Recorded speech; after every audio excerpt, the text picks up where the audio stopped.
So hello everyone and welcome to Radiant Love's Love Talk. My name is Angel D. Thomas and I am the founder and CEO of Radiant Love, which was established in 2017. Radiant Love exemplifies the power of boldness, beauty, and self-confidence. I want to encourage everyone to be the best version of themselves. Y'all be bold, y'all be beautiful, y'all be you. So we are approaching the holiday seasons and I want to encourage everyone to be grateful. Oftentimes we always say, I want, or I wish I had. And I just want to encourage y'all to, instead of saying I want or I wish, say I'm grateful for, I'm thankful for. And I also want to encourage y'all to give, whether that's giving someone advice, giving someone a hug, giving someone a compliment. Just give. If you're able to financially give, just give. It's the season of giving. So y'all be grateful for what it is y'all have. And I promise y'all will be blessed with more. So joining us tonight here on Love Talk is Biz, who is a filmmaker, a rapper, a photographer, and a creative producer. Let's add him on now. Yo. Hello. How are you? I am well. How are you? I am good. Thank you so much for accepting the invitation to be a guest here on Love Talk. I am super duper excited. Our conversation that we had earlier was phenomenal. You got my fire going, and I'm just so excited that you're here on Love Talk with us. So welcome. Very much a blessing. I appreciate you having me. No problem. So y'all, this is Biz, and I'm just going to tell y'all a little bit about him. So Biz is a filmmaker, a rapper, a photographer, and a creative producer of content across all forms of digital media. Biz was born and raised in New York City. More specifically, he was born in Brooklyn. Facts. A product of public school, it became clear quite early that Biz-born Jaquan Williams was a standout student and athlete. Like most kids around, he was left in his own devices to navigate the streets. And luckily, his early interest in basketball and eventual music, film, and photo interests kept him from following most of his friends into the street gang and drug culture that ultimately and so viciously narrowed the path of many young Black men around him. Welcome, Biz, to Love Talk. Wow, that's me? Yes, that's you. So, Biz, you are a visionary. We spoke about that earlier on the phone, and you are literally a visionary. You are a filmmaker, a rapper, a photographer, and a creative producer of content across all forms of digital media. And try my best. Yes, and I first want to discuss your artistry as a rapper. And during our phone conversation, you explained to me how you were inspired by your brother. And it blew your mind how clever the words were and how they rhymed. And you went even further to explain to me how you had a composition notebook and you wrote all the words down to Jay-Z's song, Hard Knock Life. And in that notebook, you wrote it in the form of a poem. And it amazed you how clever and how comfortable Jay-Z was when he rapped the song. So in what ways did your brother and Jay-Z inspire you to be the artist that you are today? Great question. And we had a beautiful conversation earlier. I appreciate that. But yeah, I remember being younger, maybe like 9 or 10 years old, watching my brother who has got some years on me. He put on an instrumental. Now, the thing about putting on an instrumental back then, not that I'm that old, but it was the era where like you couldn't just go stream an instrumental from anywhere. So you had to have the single back when people bought singles. So it was like, I think like an Eric Sermon song or something like that. And he put on the instrumental, which I didn't even know existed. And he just started rapping. And I was amazed because it was like something that was generally reserved for what you hear on the radio, what you see on TV. And he was doing it live in front of me. And it wasn't a rehearsed rap. He was looking around the room and making up shit as he was going along. And I just thought it was the most genius thing I had ever seen, to see somebody make up words, or to bring words off the top of their head, to make them rhyme and to also be clever at the same time. I thought, all right, this is about as impressive as watching somebody do like, long division for a 3rd or 4th grader. So that I think was the initial thing that really pulled me into wanting to make my own raps. And then as I got further along, I remember Jay-Z put out Hard Knock Life Volume 2. Now, when I told you I wrote down all the words, I literally wrote down the words to every song on the album, not just that song, not just that one particular song, because I wanted to know, I wanted to see it, like I was hearing it and I was so impressed by the way he put the words together. And I didn't know that much about him. He wasn't like a famous person to me, but I remember hearing his cadence and thought like, all right, if I was gonna rap, I'd want to rap like that. And so something possessed me to get a notebook. I remember walking to the 99-cent store, I got a notebook, and I wrote down every word from the intro all the way to, you know, the last song. And I even wrote down Memphis Bleak verses because Memphis Bleak was on that album a lot too. But yeah, seeing the words down on paper gave me, like, no pun, the blueprint for how I decided to pen rhymes going forward. Yeah, I must say, you are so New York. I hear your New York all in your accent. You are so New York. And I've always been a person to write things down as well. And I vividly remember writing down the lyrics to City High. What would you do? Yes, at the age of like 9 or 10. And my mama popped me in my mouth because of the words. I didn't know, you know, I was just writing down. I liked the song, and I vividly remember that. So how has writing down the lyrics to Jay-Z's Hard Knock Life allow you to visually see the cleverness of the lyrics? Well, the first thing I saw was that he, what impressed me the most was that he spent a lot of time focused on the cadence and the approach to it. So I learned early that it's not necessarily the thing, but it's your approach to the thing. So even compared to other rappers I saw when I was young, he wasn't spending time doing the most like basic version of rap where it's just like A, B, C, D rhymes to A, B, C, D. He was rhyming the approach where some of the words didn't rhyme, but it still had that rhythm. And I thought to myself, all right, that meant more to me than just rap. It was bigger than rap. It was more like, oh, you can approach life in that way where if the rhythm's there, then people will make it make sense, you know? And so writing down the words just helped me to see that. And it also helped me to have an appreciation for him as a poet in that time. And again, this is outside of the brand, right? Like I didn't know much about him. I didn't see many music videos and he wasn't that famous then. So it wasn't about him. He just happened to be the person I heard on the radio. And that was, you know, coincidence because it could have been somebody else that I gravitated toward, but he was the person that was being played on the radio at that time that I was gravitating towards those things. So, you know, he became the influence, early influence at least.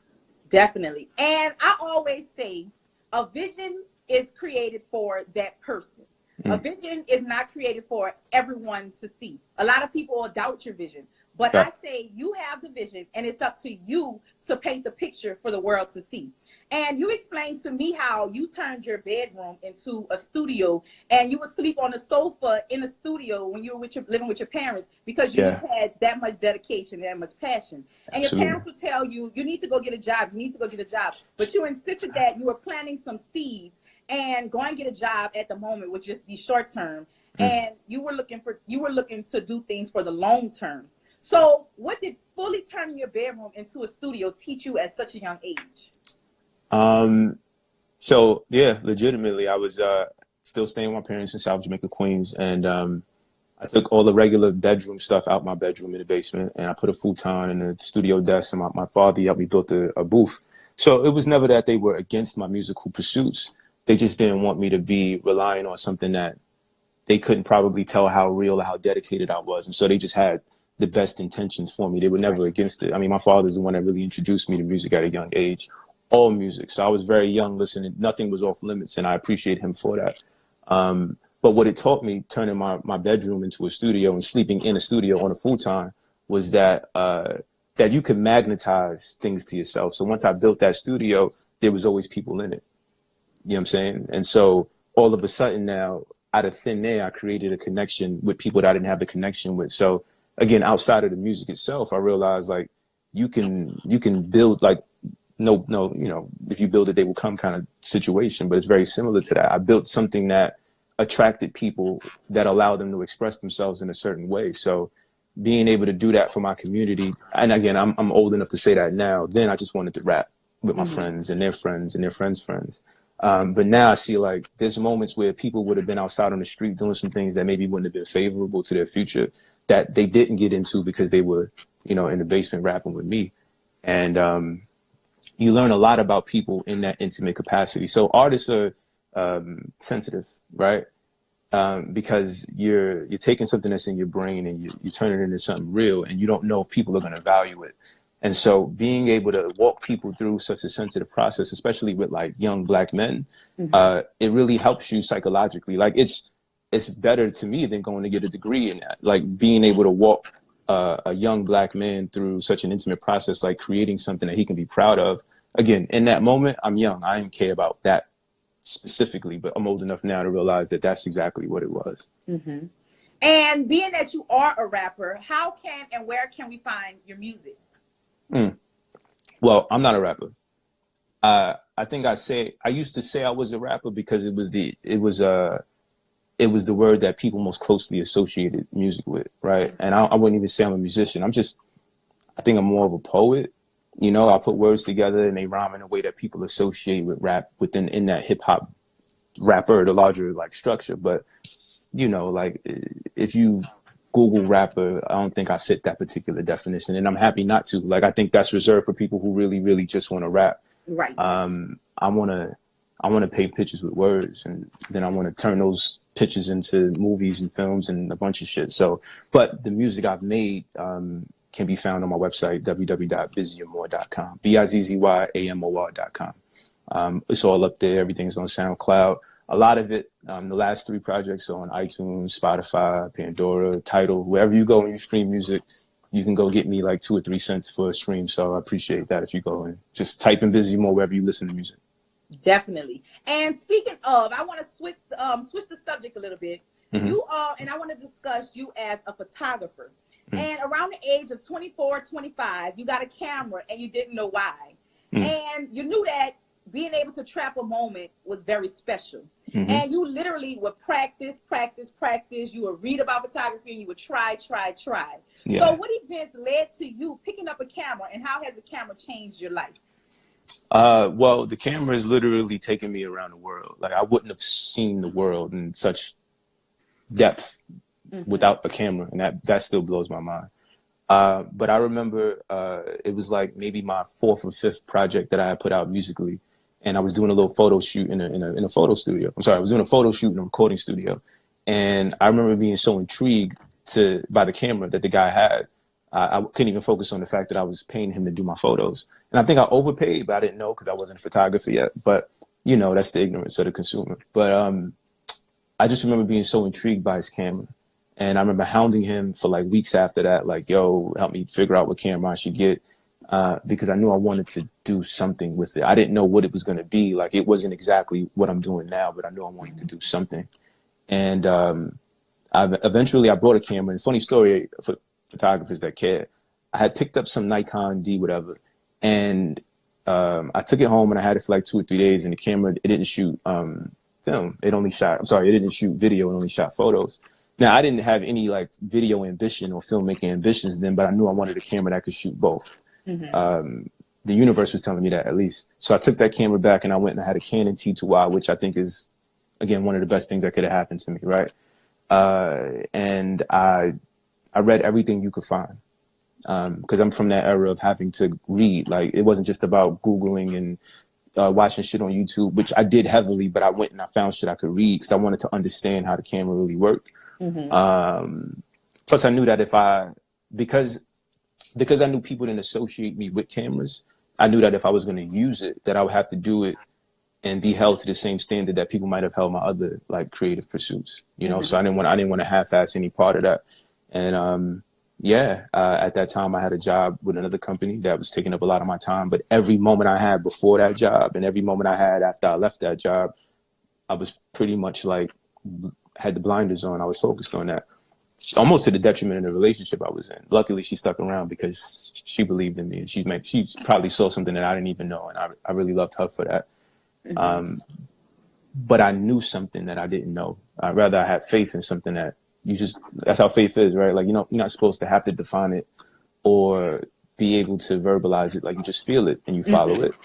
And I still don't think it was ever necessarily about the camera, but the camera for me has also been a bridge into certain rooms with people that I probably never would have met before. And it's been a way for me to access things that people like me from where I'm from haven't been able to access. So it physically is the camera, but essentially the camera is really more of a bridge for me. Yes, definitely. And you had a life-changing event, and you were forced you to slow down and see the beauty of life at like the age of 25. And Yeah. you were told by the doctor that you may never be able to do certain things like hold a camera again. Yeah. And because she told you that, it sparked a fire in you. And like you said, you have traveled all over the world because of your camera. Mm-hmm. And you're actually on your second passport now. And because you believe in you, you didn't let anything or anyone stop you. So Mm-hmm. how did the words, you may never be able to do certain things like hold a camera again, push you to prove the doctor wrong? Anybody that knows me knows you don't dare me. And I just felt like she was daring me.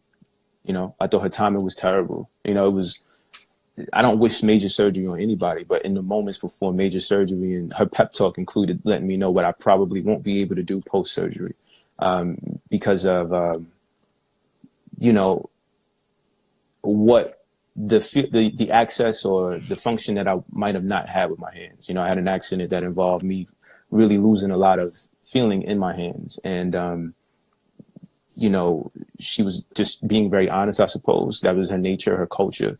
But I wouldn't accept that, you know, and it wasn't the reality. It's just, I never felt that I had to be stuck with somebody else's version of my reality. Like, my reality is very personal to me.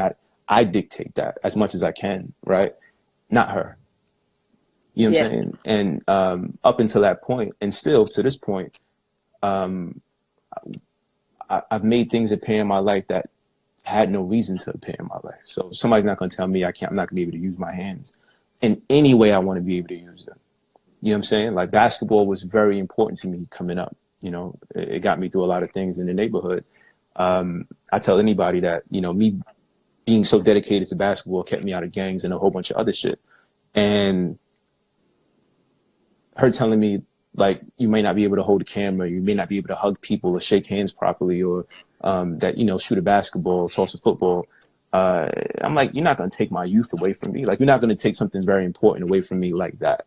Not without me at least having had tried with everything. And I'm happy to say, like, obviously I can shoot a camera, and obviously I can shoot a basketball pretty good still. It's not like how it was, but it's never been easy. You know, like, we just always had our version of what it is. I don't really think about things being easy or hard. It just is. And so you deal with what today is offering you, and you overcome that, and you go to sleep, you wake up the next day, and you deal with the next version of things. So that was just another thing I felt invited to deal with, and, you know, check that off the list. Yeah. Yes, definitely. So a lot of people may be feeling like people are telling them that they can't do something, or the world is just bringing them down. So what is some advice that you can offer to someone that has a vision but is feeling weighed down by the weight of life and the doubters?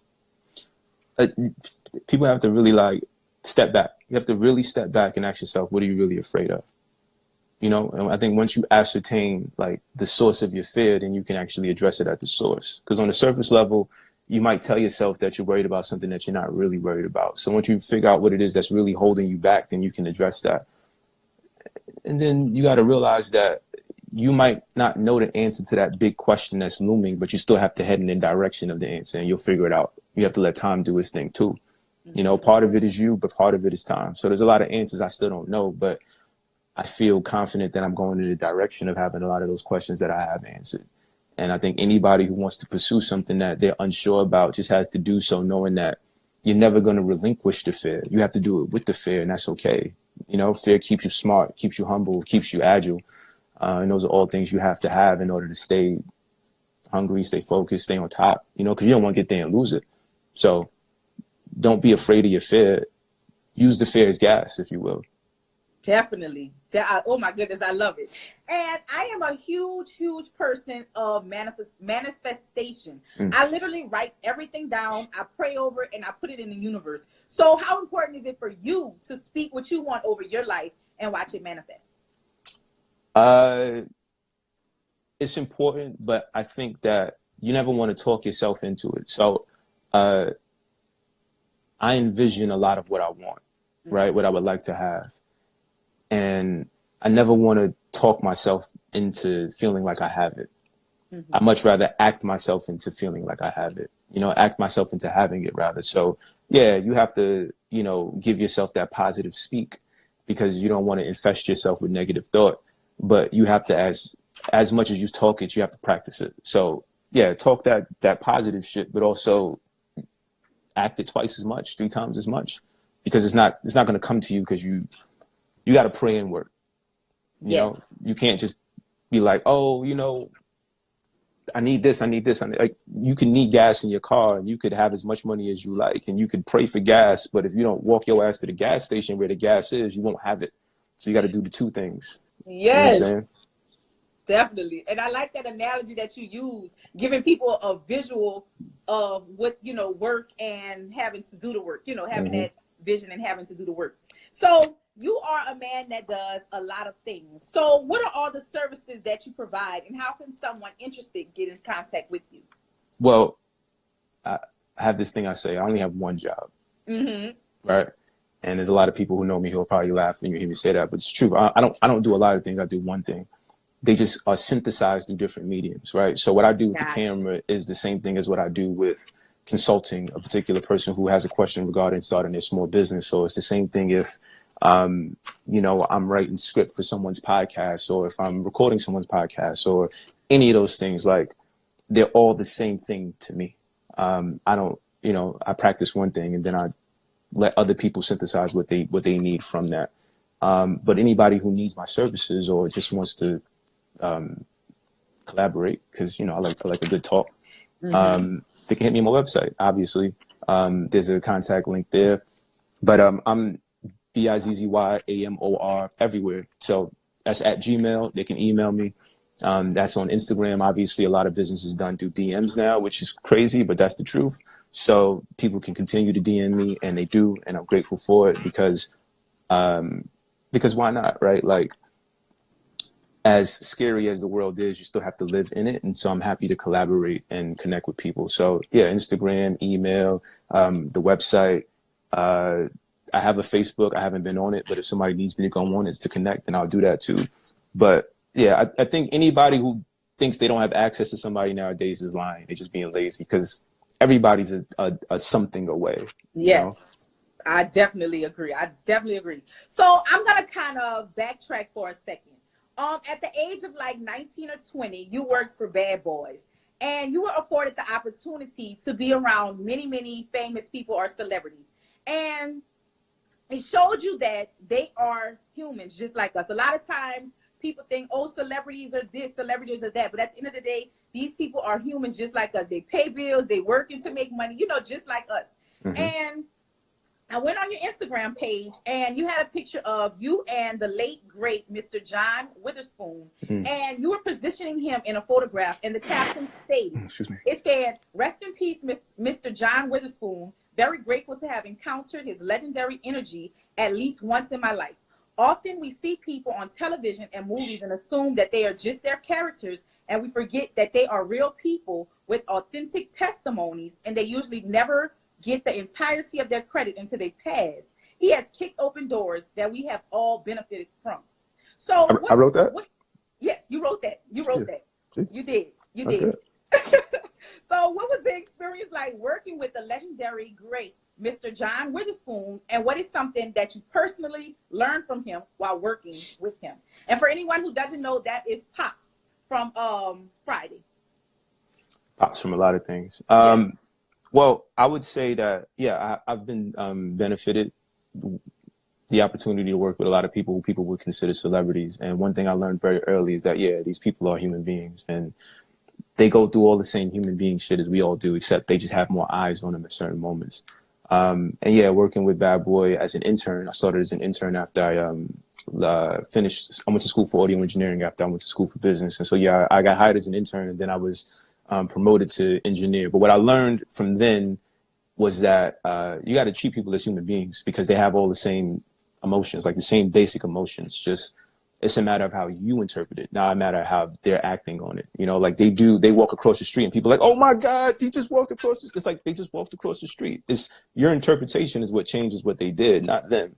So, you know, fast forward to early this year, actually, that I was afforded the opportunity to produce a photo shoot that he was a part of. And what I learned from him is he did this thing. All right. So when we started shooting, and my friend Shemaim was the photographer. I produced the shoot. He was the photographer. And I'm positioning him, I'm getting him in the mood of how what we want to capture from the photo. And at first it wasn't happening. And so I thought, all right, this is going to be one of those awkward moments where you're trying to get something from somebody and maybe you can't translate it. And in those moments, you kind of default to like, what's wrong with you? Like maybe he's not taking me seriously because I'm young, and or maybe because maybe I'm not like well known enough in the industry that he will listen to me. Maybe he has a photographer that he prefers to work with. A whole lot of things go through your mind, but you kind of put those in your back pocket and you still persevere. And so I think in those moments they make you smarter because you realize like, all right, when you feel like you're failing, you take the things that are not working and you put them to the side. And then what happens in those moments is that what can work is what's left. So I realized that if he saw what we were capturing, that he would be more involved in the goal, right? A lot of times you're trying to involve people in something that they can't see because you have the vision, but they can't see it. So we had a monitor set up, and every time Shemaim took a photograph, we were able to see the photograph immediately. You know, that was something that we wanted the client in that particular instance was Netflix. We wanted them to be able to see it because they have very, strict standards that they're looking for from the material. So once he saw the photography that we were capturing, he immediately got on board with what I was asking him to do. And to watch him he literally flipped the switch. He went from very reserved and almost like not, I'll never like attach an emotion to somebody because, it was early in the morning. He might not have woken up yet. He might not have known exactly what it is that we were trying to get. But once he saw what we had gotten so far and then mixed that with what I was trying to get from him, he flipped the switch and he became really involved in the shoot. He's like, all right, I'm going to try this. I'm going to try that. And it was just like, well, all right, great. And to watch him flip the switch, it inspired me to, I'm sorry, I won't say inspired me. It reminded me that you have to be very, very He was a professional. He was an assassin. Literally in that moment, he's like, oh, this is what you want me to shoot at? And then it just, no pun intended, it was bang, bang, bang, bang, bang from there. But to watch him flip that switch was like, oh, okay, this is why you're you, because you just need to know what's being asked of you, and then you can tap right in. So to see that up close from somebody who didn't have to really care, to watch him become invested in the moment was dope. Definitely. And it's just awesome that you got that experience and that you're able to tell us, because many times as, I don't want to say normal people, but, not non-celebrities, we associate people with putting them on this pedestal. And you saying that you've been around all these people and just knowing that not all these people. Not all these people, but certain people, knowing that they are just like us. Sometimes Absolutely. you need to be reminded of that. You know what I'm saying? Because like you said, and I like what you said about a celebrity walks across the street and everybody's like, oh my God, they walk across the street, but they're just literally walking across the street. And it's what we associated with them walking across the street. You know what I'm saying? Mm-hmm. So I just really like that analogy and how you brought that to light like that. So my philosophy is be bold, be beautiful, be you. I say this all day. I have it written everywhere and I encourage it to everyone. So what is a philosophy that you live on and stand by? Be great. And it seems simple, but I realize that like the best things are like, if it's still complex, then it's still a simpler version of it. Complexity is, they're the sprinkles, but they're not the ice cream. So like, be great.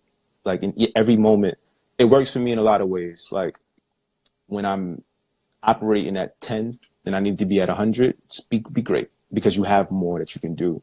When I'm operating at 100, I'm telling myself, be great, because if you're operating at a high level already, then you want to be great and inspire your own consistency to stay in that mode. And then I also realized, like, I don't say I know who I am. I'm learning who I am, but I'm aware of my impact, and I'm aware of how I'm perceived and how what I leave out there for other people to interpret from seeing my moves, or at least my wins and my losses, and being great because it inspires other people's greatness. When you're young, you see people do shit and you don't realize that you're taking a mental photograph. And as you get older, all your mental photographs of other people being great, then your reference point is going to be other people being great. So it's like, be great, because, or what's the point? Yes. You know? Yes, literally be great. And like you said, it sounds so small, but it means so much, literally. I'll tell you this other thing too. Work like Michael. Work like Michael is very much my shit too. I would say that those are like tied up. I just thought about it. I use it on Instagram a lot, but work like Michael for me, it started out just appreciating the greatness of Michael Jordan, right? And not Michael Jordan as a person, because I don't know Michael Jordan. I never met him. I never like split a peanut butter and jelly sandwich. And that's how you really know somebody, when you share a peanut butter and jelly sandwich with them.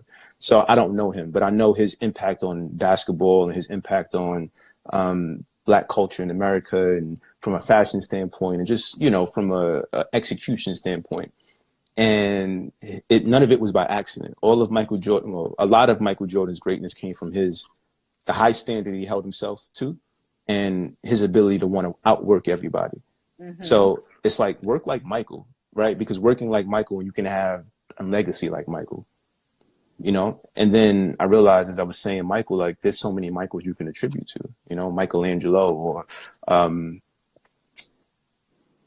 Michael Jackson, obviously, right? One of my favorite Michael Jackson stories that I've heard, obviously I never met Michael, was that Michael wouldn't record a song until he memorized it. You know how special that is? You know, I can appreciate that from being in the studio so often with other artists, and like, you know, they're reading from now it's a phone, before it was a notepad. And when someone's looking at the microphone, their voice projects a certain way because their chest is open, their diaphragm can open up all the way, and their throat's up, and they sound confident. But when they're reading from a paper, they're like this. Mm-hmm. And it makes you think, like, Michael Jackson knew he wanted to sound as big and bold as he could. And so he knew to do that was to memorize the song. And if you listen to any Michael song, the reason you hear so many ad-libs is because he was comfortable. You only start ad-libbing like that when you're comfortable. Mm-hmm. Mike lived, if he couldn't be in the pocket, he didn't want to be in the pants.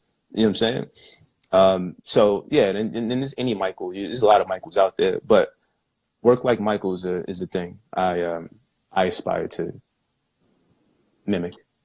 I like that one. I never heard that in my life, never. But you giving those analogies there is a lot of Michaels, making me realize there is a lot of Michaels, a lot of great Michaels too.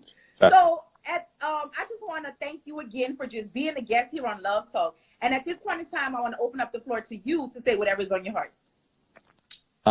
Thank you. You are welcome. You know, like, thank you for, not necessarily for, like, you know, this platform, but thank you for your energy. You know, thank you for everything that you're attempting to do.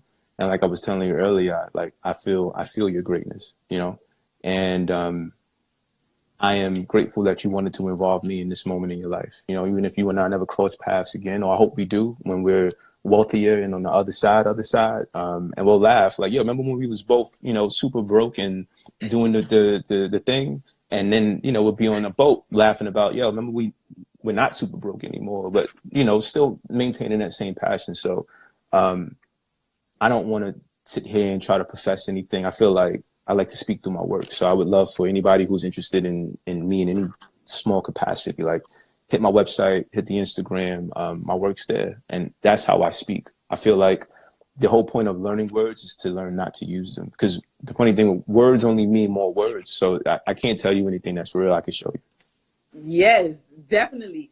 And I'll just say, I love what you're saying about let your actions speak. Because I was literally just talking to my cousin about this. I said, every time I have an idea, I'm trying to put it out there. But that's not, and I said, that can be a good thing and a bad thing. But I need to learn how to sit back and just let it, you know, just let my actions speak louder than my words. So that is very, very important. And also, I want to just put that out there.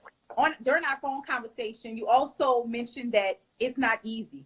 And it's not easy at all. And I'm just going to say, on my platform, it's not easy. It's a lot of things that I'm learning. It's a lot of things that I'm trying to get done. And I failed, and I'm going to fail again. And I'm just going to use that as my fuel to my fire. You know what I'm saying? So I just want to put that out there to all of the viewers. Know that your journey may not be easy, because my journey is not easy. Everybody's journey is not going to be easy, but you have to use what you have. You have to let that be your fuel and keep going. Because it's very easy to quit. The easiest thing to do is to quit. Quitting is hard, actually. People like to say, "Oh, you know, easy." See, I can't imagine quitting something I'm passionate about. Then that passion just turns into some nasty shit inside you. So yeah, Depression and anger and all of yeah, that. And another absolutely. thing you said, how did you say this? To not be depressed, you have to what did you tell me? You got to be active. You have to be active. Being active. What that triggers in you fights off depression. You know, I'm grateful to say that like depression is not something I have to deal with. But even in moments where I feel like that might be something that would creep into my life, I mean, they call me busy, right? That came from being multi-hyphenated for a very long time. I'm too busy to be depressed, if that makes sense, you know? So activity, being immersed in things that are new for you. Like I'm working on things that I'm mastering. I have nothing mastered, but I'm also spending as much time learning new things because I need my brain to stay, you know, to stay youthful. And it can only stay youthful by not letting myself, you know, only focus on habits that aren't good. You know, it's like, hey, how can I figure out how to do this thing on the left and do this thing on the right, but not just kind of stick in that, because that's a place of comfort. Like your comfort zone is where you die. You know, so Yes. I don't want to die like that. Yes. No, not like that. Okay. Again, I just want to thank you so much. Y'all make sure to check him out. Y'all hear you. I just want to say it again. You are so New York. I'm from New Orleans. He's from New York. So y'all. You super New Orleans. I'm so New Orleans. Listen, yes. I send you some pizza and bagels. You send me some crawfish.